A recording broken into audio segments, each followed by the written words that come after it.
Hello friends, అందరికీ నమస్తే అండి. Welcome to our channel. Ration కార్డులకు సంబంధించి ఒక ముఖ్యమైన సమాచారం రావడం జరిగింది.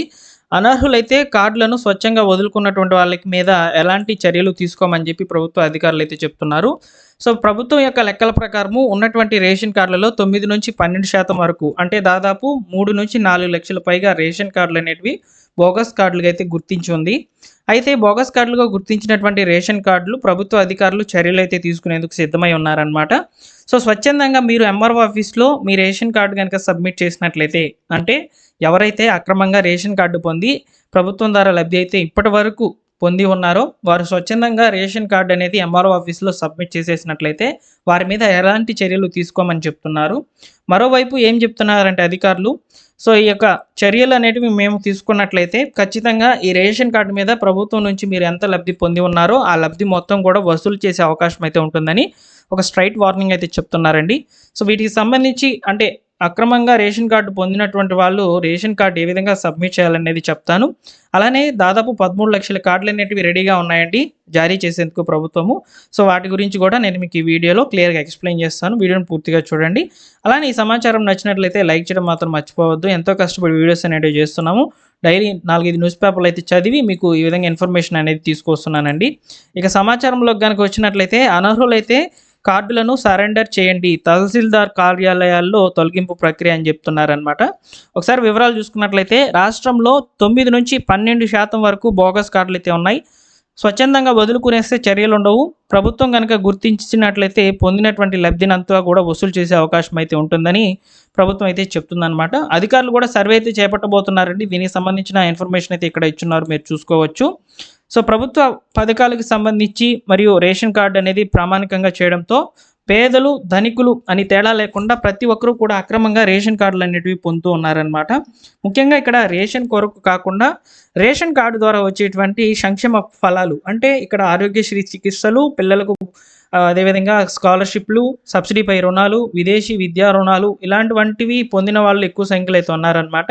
సో వారిని గుర్తించినటువంటి ప్రభుత్వము వెంటనే వారి మీద చర్యలైతే తీసుకోబోతుందండి. దానికంటే ముందుగా మీరు మీ యొక్క రేషన్ కార్డ్‌ని సరెండర్ చేయవచ్చు. తహసీల్దార్ ఆఫీసులలో అయితే సరెండర్ చేయవచ్చు అని చెప్తుందనమాట.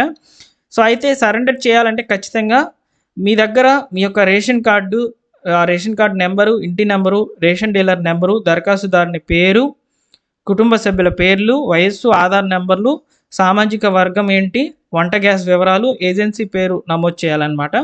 సో ఇవన్నీ కూడా నమోదు చేసేసి ఒక పత్రం అయితే ఉంటుందండి. ఆ పత్రంలో ఇవన్నీ కూడా ఫిల్ చేసి వీటికి అటాచ్‌మెంట్ డాక్యుమెంట్స్ అనేటివి యాడ్ చేసేసి తహసీల్దార్ కార్యాలయంతో పాటు స్థానిక సివిల్ సప్లై అధికారికి మరియు జిల్లా పౌర సరఫరాల శాఖ అధికారికి, రాష్ట్ర పౌర సరఫరాల కమిషన్‌కు అందజేయవచ్చు.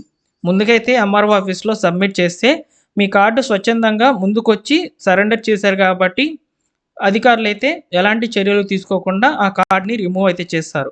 ఒకవేళ తాము ఈ యొక్క సర్వే అయితే ఏదైతే జరుగుతుందో ఆ సర్వేలో గనుక గుర్తించినట్లయితే వెంటనే యాక్షన్ తీసుకొని మీకు నోటీస్ అనేది గవర్నమెంట్ ద్వారా అయితే రావడం జరుగుతుంది. ఆ నోటీస్‌లో ప్రభుత్వం ద్వారా మీరు ఎంతవరకు లబ్ధి పొంది ఉన్నారు ఆ రేషన్ కార్డ్ మీద అనే డేటా అంతా ఉంటుంది కాబట్టి, సో ఆ డేటా ప్రకారము సమ్ అమౌంట్ అనేది మీరు ప్రభుత్వానికి కట్టాల్సిందిగా నోటీస్ అనేది పంపించడం జరుగుతుంది.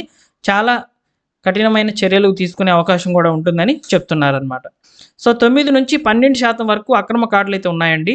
జనవరిలో రాష్ట్ర ప్రభుత్వం ఇంటింటికి కుటుంబ సర్వే నిర్వహించగా అందులో కుటుంబ వివరాలు వారు ఇచ్చినటువంటి వాటి ప్రకారము ప్రస్తుతం కార్డులలో 9-12% వరకు అక్రమ కార్డులు ఉన్నట్లుగా ప్రాథమికంగా గుర్తించి ఉన్నారు. సో కాబట్టి ఇక్కడ సర్వేలో కూడా తేలి ఉందండి, బోగస్ కార్డులు అనేటివి చాలా ఎక్కువగా ఉన్నాయని. సో కాబట్టి స్వచ్ఛందంగా కార్డుని అనేటిది వదులుకోండి, లేదంటే కఠినమైన చర్యలు తప్పవని చెప్తున్నారు. సో ఇక కొత్త రేషన్ కార్డుల కొరకు దాదాపు 13 లక్షల కార్డులు అయితే ఉన్నాయి.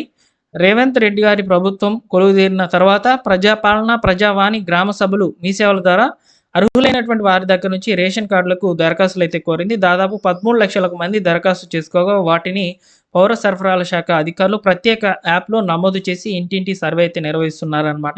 ఈ ప్రక్రియ ఈ నెలాఖరు వరకు కొనసాగవచ్చని, అదేవిధంగా పూర్తయిన వెంటనే కూడా మండల అధికారులు జిల్లా పౌర సరఫరాల శాఖకు పంపుతారని, వారు రాష్ట్ర పౌర సరఫరాల శాఖ కమిషన్ కార్యాలయానికి ఆన్లైన్ ద్వారా జాబితాను పంపుతారు. వారు పరిశీలన చేసిన తర్వాత కొత్త కార్డులను మంజూరు అవుతాయని చెప్తున్నారు. జూన్ తర్వాత మరో 30 లక్షల మంది లబ్ధిదారులు ఈ రేషన్ కార్డుల కొరకు దరఖాస్తులు చేసుకునే అవకాశం అయితే ఉంటుందని ఇక్కడ ప్రభుత్వ అధికారులు అయితే లెక్కలు చెప్తున్నారు. ఎందుకంటే రేషన్ కార్డుకు దరఖాస్తు అనేది నిరంతర ప్రక్రియ కొనసాగుతూనే ఉంటుంది కాబట్టి ఒక 30 లక్షలకు పైగా కార్డులు అనేటివి వచ్చే అవకాశం అయితే ఉంటుందని చెప్తున్నారు. ముందుగా అయితే 13 లక్షల కార్డులు అనేటివి విడుదల చేయబోతుంది జూన్ నెలలో. అయితే మే నెలలో అంతా కూడా ఈ రేషన్ కార్డులకు సంబంధించి వెరిఫికేషన్ ఇప్పుడు మీరు చూస్తున్నారు కదా, బోగస్ కార్డుల గుర్తింపు చేసేందుకు సర్వే అయితే చేసేందుకు ప్రభుత్వం అయితే సిద్ధమైనట్లు తెలుస్తోంది. ఈ సర్వేలో కనుక రేషన్ కార్డు బోగస్ కార్డుగా గుర్తించినట్లయితే ఖచ్చితంగా మీకు ఒక నోటీస్ అనేది గవర్నమెంట్ నుంచి అయితే రావడం జరుగుతుంది. స్వచ్ఛందంగా వదులుకోవడం చాలా మంచిది. ఎంఆర్ఓ ఆఫీస్కి వెళ్ళి మీ కార్డును సరెండర్ అయితే చేయండి. సో నెక్స్ట్ వచ్చేసండి, ముఖ్యంగా ఈ రేషన్ కార్డులకు సంబంధించి చాలామంది కూడా చెక్ చేసుకుంటున్నప్పుడు వారి యొక్క స్టేటస్ అనేది పెండింగ్లో ఉన్నట్లు చెప్తున్నారండి. పెండింగ్ అనేది ఎక్కడ ఉందనేది నోట్ చేసుకోండి. ఇక్కడ ముఖ్యంగా ఇన్స్పెక్టర్ పెండింగ్ అనేది ఎక్కువగా చూస్తున్నాము. ఇన్స్పెక్టర్స్ పెండింగ్ అంటే మీకు సర్వే అయితే జరగలేదని అర్థం. అంటే ఈ రేషన్ కార్డులు అనేటివి సో ఈ యొక్క దరఖాస్తుల ఆధారంగా వచ్చినటువంటి వివరాలన్నింటినీ కూడా ఒక ప్రత్యేకమైన అధికారి యాప్లో అయితే నమోదు చేసుకుంటూ ఉంటారు. సో వారి యొక్క సర్వేలో మీకు ఈ యొక్క ఇన్స్పెక్షన్ అనేది సరిగ్గా జరగలేదని అక్కడ మీకు ఇన్స్పెక్షన్ పెండింగ్ అనేది చూపించడం జరుగుతుందన్నమాట. ఈ ఇన్స్పెక్షన్ పూర్తయిన తర్వాత మీ యొక్క కార్డు స్టేటస్ యాక్టివ్ అవుతుందా లేదా రిజెక్ట్ అవుతుందా అనేది మీరు ఇక్కడ అప్లికేషన్ స్టేటస్ నందు చెక్ చేసుకోవచ్చు. ఒకవేళ రిజెక్ట్ అయితే దానికి గల రీజన్ కూడా అక్కడ మెన్షన్ చేస్తారండి. ఇక్కడ మీరు చూస్తున్నారు కదా, సో ఇక్కడ రిజెక్టెడ్ రీజన్స్లో అయితే పెడతారనమాట ఎందుకు రిజెక్ట్ అయింది అనేది. అప్లికేషన్ స్టేటస్ అనేది ఇక్కడ చూపిస్తుంది, అప్రూవ్డా రిజెక్టెడ్ అనేది. సో ఈ విధంగా రేషన్ కార్డులు సంబంధించి ప్రస్తుతం అయితే ఈ అప్డేట్ అయితే రావడం జరిగింది. సో రేషన్ కార్డులకు సంబంధించి స్వచ్ఛందంగా మీరు రేషన్ కార్డుని అయితే వదులుకోవచ్చు, మీరు అనర్హులుగా ఉండి రేషన్ కనుక పొందుతూ ఉండినట్లయితే. ఓకేనా? సో ఇదండి రేషన్ కార్డుల మీద అప్డేటు. వీడియో నచ్చిందా తప్పకుండా లైక్ చేయండి. అలానే మా టెలిగ్రామ్ ఛానల్లో జాయిన్ అవ్వండి. డిస్క్రిప్షన్లో అయితే లింకు పెడుతున్నాను.